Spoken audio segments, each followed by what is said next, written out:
Alors là, aujourd'hui, ce qu'il faut savoir, c'est qu'il y a 140 000 cheminots au statut, environ 300 000 retraités. Voilà. Ce qui fait que les 140 000 ne peuvent pas financer la retraite des 300 000 retraités. Il n'y a pas besoin d'être Einstein pour le comprendre. Il y a un déficit, ce qu'on appelle un déficit démographique.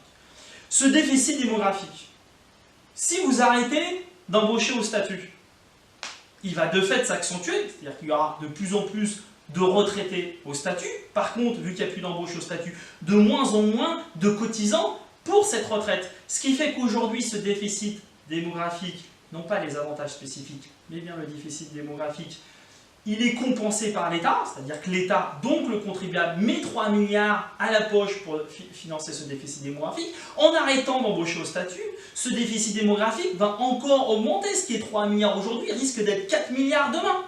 Dans un contexte où les gens ne comprennent pas tout, voilà, parce que quand l'État, donc le contribuable, met 3 milliards et qu'on leur dit « oui, mais ils mettent 3 milliards pour le déficit démographique, pas pour les avantages spécifiques qu'on finance par nous-mêmes, notamment en ayant une cotisation plus élevée », vous imaginez bien que tout le monde est un peu perdu là-dedans. Donc la plupart des gens, ils pensent que finalement, l'État, donc le contribuable, finance le fait qu'on parte plus tôt. Donc si vous accentuez ce déficit démographique en arrêtant d'embaucher au statut, qu'est-ce qui va se passer lorsque Macron va arriver et va dire « bah écoutez, là, c'est pas possible, l'État ne peut pas donner 3 et demain 4 milliards pour alimenter les caisses de la caisse de prévoyance et pour financer justement ce système qui aujourd'hui est déficitaire d'un point de vue démographique. » Donc là, on serait en train de se tirer une balle dans le pied. C'est pour ça que c'est très important que la SNCF continue à embaucher au statut, justement pour respecter à peu près cet équilibre, tout en sachant que l'équilibre aujourd'hui, il est compensé à hauteur de 3 milliards. On nous sort, voilà, les concurrents, c'était dans le rapport Spinetta, c'est repris par le Premier ministre, ils nous disent ils sont en gros 30% moins chers, ou on est 30% plus cher, ça dépend comment on veut prendre la chose. Bon, là, dans le vrai-faux de la direction, on nous dit c'est entre 20 et 30%. Déjà, c'est un peu moins sûr. Soit c'est 20, soit c'est 30. Une différence de 10%, c'est quand même assez important. Mais passons, une différence entre 20 et 30%. Et là, il nous donne un chiffre qu'on n'a jamais réussi à obtenir, mais qui est lancé, c'est combien ça coûte le statut. Le statut, ça coûte 430 millions d'euros par an à la SNCF. 430 millions d'euros par an à la SNCF. Ça peut paraître beaucoup. Aujourd'hui, quand tu gagnes 2000 euros, 430 millions, mais c'est rien. C'est peanuts. Ramené au chiffre d'affaires de la SNCF, le groupe SNCF, c'est 33,5 milliards d'euros.